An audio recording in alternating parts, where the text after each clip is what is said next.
नमः हरे हराये नमः। कृष्णा। आज हम भगवत गीता अध्याय 13 श्लोक नंबर 2 सीखेंगे। चलिए शुरू करते हैं। श्री भगवान उवाच इदं शरीरं कौन्तेय क्षेत्रम् इत्ये अभिधीयते एतद् यो वेत्ति तं प्राहुः क्षेत्रज्ञ इति तद्विदः। अब हम इसे धीरे धीरे बोलकर समझते हैं। श्री भगवान उवाच इदं शरीरं कौन्तेय क्षेत्रम् इत्य अभिधीयते एतत् यो वेत्ति तं प्राहुः क्षेत्रज्ञ इति तद्विदः। अब हम इसे फिर से गाते हैं। श्री भगवान उवाच इदं शरीरं कौन्तेय क्षेत्रम् इत्ये अभिधीयते एतद् यो वेत्ति तं प्राहुः क्षेत्रज्ञ इति तद्विदः। अब हम समझते हैं श्री भगवान इस श्लोक में क्या बोल रहे हैं। श्री भगवान ने कहा, हे कुंती पुत्र, यह शरीर क्षेत्र कहलाता है और इस क्षेत्र को जानने वाला क्षेत्रज्ञ है। हरे कृष्णा। चलिए अब हम महाप्रेम प्रभु जी से इस श्लोक के बारे में और अच्छे से समझते हैं। हरे कृष्णा जी। अर्जुन के 6 प्रश्नों का उत्तर देते हुए अब भगवान श्री कृष्ण बताते हैं कि क्षेत्र क्या होता है और क्षेत्रज्ञ क्या होता है। तो भगवान श्री कृष्ण बोलते हैं, इदं शरीरम कौन्तेय क्षेत्रम। क्षेत्र का जैसे सामान्य अर्थ होता है खेत। तो जो खेत में जब हम लोग कोई बीज डालते हैं वैसा हमको फसल प्राप्त होती है। जैसा हम लोग बीज डालेंगे वैसा हमको फल मिलेगा और इसीलिए इस शरीर को क्षेत्र कहलाता है। पर यहाँ पर इस बात का ध्यान रखना है, जब शरीर बोला गया है तो मतलब उसके अंतर्गत क्या क्या आता है। यह शरीर और उसमें जो 5 ये कर्मेंद्रिय है, 5 ज्ञानेंद्रिय है और उसके बाद में सूक्ष्म शरीर जिसमें आता है मन, बुद्धि और अहंकार। ये सब का सब शरीर मतलब क्षेत्र कहलाता है। इसमें हम जो जो कार्य करते हैं वैसा वैसा परिणाम हमको मिलता है। कई लोग सोचते हैं, अरे जी मैं तो बहुत पूजा पाठ करता हूँ फिर भी मेरे जीवन में दुख बहुत आता है। तो वास्तव में जो दुख प्राप्त हो रहा है वह कैसा है, जो हमारे पुराने कर्मों का फल हमको मिलता है। तो कोई बोलेगा, अरे जी फिर पूजा पाठ करने का फायदा क्या हुआ। पूजा पाठ करने का फायदा ये होता है कि हम अपने जो आंतरिक शरीर है, सूक्ष्म शरीर है, वह शुद्ध होता है। जब सूक्ष्म शरीर शुद्ध होता है जैसे कि मन, तो जीवन में दुख तो आएगा क्योंकि हमारे कर्मों का फल हमको मिलेगा।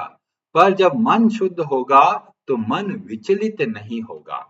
तो जो पूजा पाठ हम लोग करते हैं वो दुखों को दूर करने के लिए नहीं करते। वो पूजा पाठ जो भी करते हैं वो दुखों को का सामना करने के लिए हम जप करते हैं।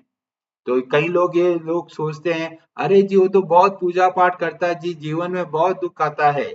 जीवन में दुख आना कोई बड़ी बात नहीं है।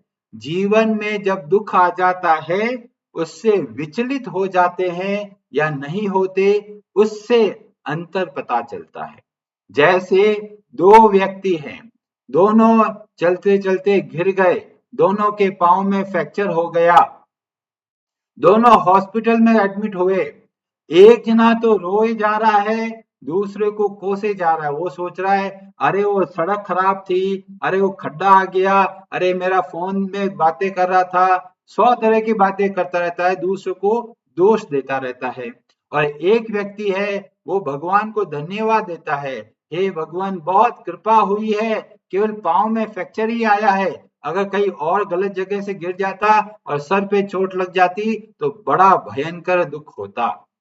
तो देखिए समस्या सेम है, दुख सबके जीवन में आता है, पर कौन दुख को कैसे लेता है उससे बहुत बड़ा अंतर दिखता है। तो इसलिए जीवन में दुख आए घबराए नहीं। सारे शास्त्र हमको शिक्षा देते हैं कि जीवन में जब दुख आता है तो कैसे उसको समझना है। जितने भी दुख है वो हमारे जीवन में के लिए बहुत आवश्यक है। ये दुख हमको एक सक्षम और एक मजबूत व्यक्ति बनाता है। इसीलिए दुखों से डरिए मत। लोग बहुत डरते हैं, इतना डरपोक है, इतना डरपोक है, थोड़ा भी दुख आता है तुरंत घबरा जाते हैं। पर भगवत गीता का ज्ञान हम समझते हैं तो हम दुखों से घबराते नहीं, दुखों से सामना कर पाते हैं। और इसलिए आप लोग ये मत सोचे ये पूजा पाठ कर रहा हूं मेरे दुख कम हो जाएंगे, तो आप गलत रास्ते पे चल रहे हैं। सारी पूजा पाठ हम अपने मन को शुद्ध करने में लगा रहे हैं। जितना मन शुद्ध होगा उतना हम जीवन के कष्टों को सहन करने की क्षमता प्राप्त करेंगे। और इसलिए जीवन में जब सुख आता है और दुख आता है दोनों में हमें अपना जिम्मेदारी लेनी है कि ये जो दुख आ रहा है मेरे अपने कर्मों की वजह से आता है। कई लोग ऐसा होता है दुख आता है सबसे पहले भगवान को दोष देते हैं कि भगवान देखो मैं इतनी पूजा करता हूं आपने मेरे जीवन में दुख भेज दिया। अरे भगवान हमारे शत्रु थोड़ी है जो हमारे लिए बैठे हैं दुख भेजने के लिए। भगवान बोलते हैं सुहृदय सर्वभूतानाम, और उसके बाद में लोग न जाने कितना आरोप लगाते हैं भगवान पर। महाभारत के अनुशासन पर्व में एक अद्भुत कथा देखने को मिलती है। उसमें वर्णन आता है कि महाभारत का युद्ध हो चुका, न जाने कितने लोग मारे गए।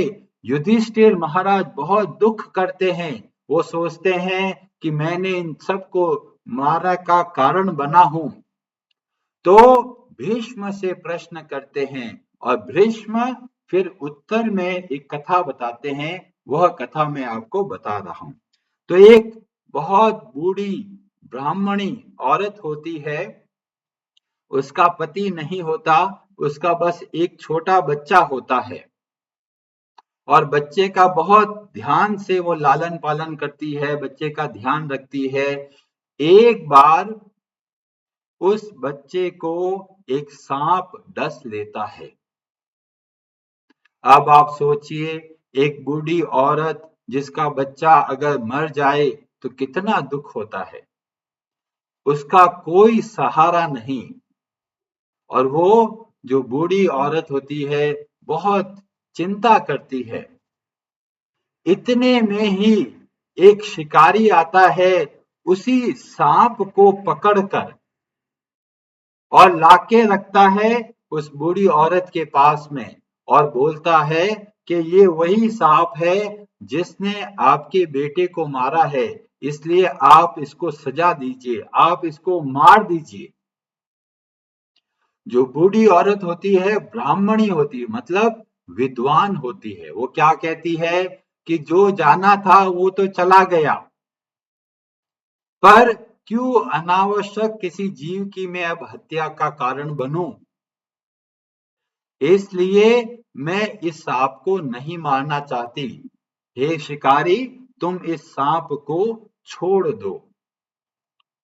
शिकारी बोलता है अरे नहीं, आप छोड़ दोगे सांप को तो न जाने और कितने लोगों को ये डसेगा। पर वो बुढ़ी ब्राह्मणी बोलती है कि क्या इस सांप को मारने से मेरा बेटा वापस आ सकता है। तो शिकारी बोलता है वह तो नहीं आ सकता। तो बूढ़ी ब्राह्मणी बोलती है जब सांप को मारने से मेरा बेटा वापस नहीं आ सकता फिर भला मैं क्यों किसी जीव हत्या करूं, इसलिए तुम इस सांप को छोड़ दो।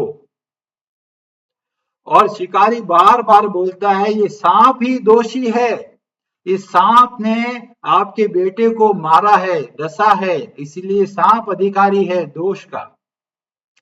ये बातचीत चल रही होती है, इतने में वो सांप बोलता है।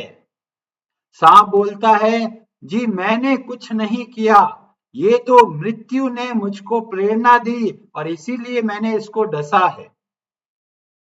इसलिए सांप बोलता है मैं दोषी नहीं हूं, ये जो मृत्यु है वह दोषी है इस बच्चे को मारने के लिए। तो बातचीत करते करते में मृत्यु की देवी वहां पर आ जाती है और मृत्यु बोलती है कि वास्तव में मैंने अपनी इच्छा से कुछ नहीं किया, इतने सारे लोग हैं, किसी को नहीं मारा, जिसका समय आता है वही मारा जाता है और मृत्यु की वजह से मैंने प्रेरणा दी सांप को, पर इसमें मेरा कोई स्वार्थ नहीं है। समय काल के अधीन होकर मैंने ऐसा कार्य किया है, इसलिए मैं भी दोषी नहीं हूं। ये जो दोष देना है आपको तो काल को दोष दीजिए। और इस तरह से बातचीत चलती है और काल प्रकट होते हैं और काल जो समय के देवता है वह प्रकट होते हैं और वह बातचीत करते हैं और बोलते हैं कि ना तो ये सांप दोषी है, ना ये मृत्यु दोषी है और ना मैं काल दोषी हूं। व्यक्ति अपने कर्मों की वजह से सुख और दुख पाता है। ये सांप ने अगर इस बच्चे को काटा है तो वास्तव में ये इस बच्चे के अपने पुराने कर्म है जिसकी वजह से इसकी मृत्यु हुई है।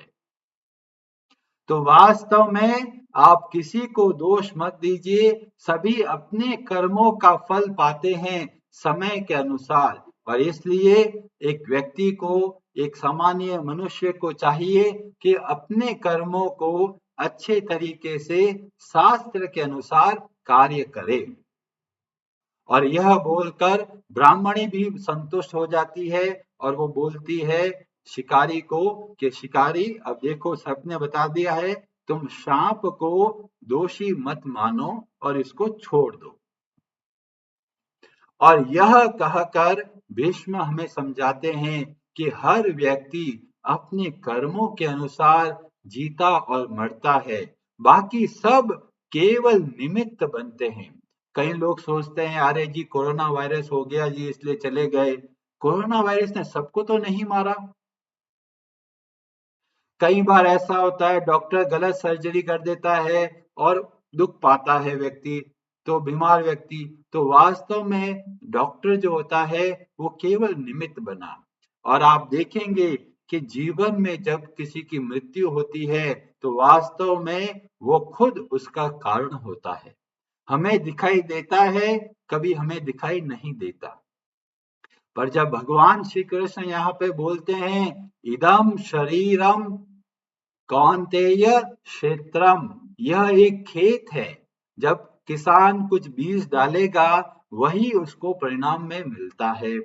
जब गलत कार्य किए तो उसका परिणाम होता है दुख, उसका परिणाम होता है बीमारी और वह हमको प्राप्त होता है।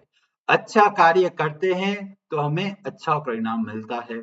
तो इसीलिए शास्त्र हमको सिखाते हैं कि जब आप कोई कार्य करें तो किस तरीके से कार्य करना है, कैसे कार्य करना है। भगवान ने बोला यत करोषि यदसनासि यजुहोसि ददासि यत यतपस्यसि कौन्तेय तत कुरुष्व मद अर्पणम। अपने सारे कार्य को भगवान श्री कृष्ण को समर्पित करें। कई बार मन में संदेह आता है अरे हम तो 100 गलत काम करते हैं, क्या वो भी भगवान को अर्पण करें? तो भगवान यहाँ पे बोलते हैं जो भी करते हो अर्पण करो। क्यों ऐसा बोल रहे हैं भगवान? इसलिए बोल रहे हैं कि जब हम कार्य को भगवान को समर्पित करते हैं तो हम भगवान का स्मरण करते हैं और भगवान का जितना स्मरण करेंगे उतना हमारा मन शुद्ध होगा और हम धीमे धीमे अपनी बुरी आदतों से बाहर निकल पाएंगे। इसलिए पद्म पुराण बोलता है ओम अपवित्रः पवित्रो वा सर्व अवस्था गतोपि वा यत स्मरेत पुंडरीकाक्षम स बाह्य अभ्यंतरः शुचिः। श्री विष्णु श्री विष्णु श्री विष्णु। जब हम भगवान का स्मरण करते हैं तो हम पवित्र हो जाते हैं, हमारा मन पवित्र होता है। इसीलिए भगवान प्रेरणा देते हैं कि भले भले ही मन शुद्ध नहीं हुआ कोई चिंता नहीं, और गलत अशुद्ध मन की वजह से बहुत सारे गलत कार्य करते हैं, पर जब हम भगवान का स्मरण करते हैं तो धीमे धीमे हमारा मन शुद्ध होने लगता है और हम अपने गलत आदतों से बाहर निकल पाते हैं। तो भगवान हमको रास्ता बताते हैं कि मन को शुद्ध कैसे करना है। जैसा भी हो, पहला कार्य आप ये कीजिए, जो भी कार्य किया श्री राधा कृष्णम अर्पणम अस्तु। हे भगवान, ये जो कार्य किया अच्छा बुरा जैसा किया आपको समर्पित हो। इस तरह से कार्य करने से हम बार बार भगवान का स्मरण करते हैं, और ये बहुत पावरफुल मेथड है, बहुत पावरफुल टेक्नोलॉजी है। केवल मदर्थ भगवान के लिए कार्य करते करते हम बहुत आसानी से इस संसार के बंधन से बाहर निकल सकते हैं। हरे कृष्णा जी, आप सबका बहुत बहुत धन्यवाद।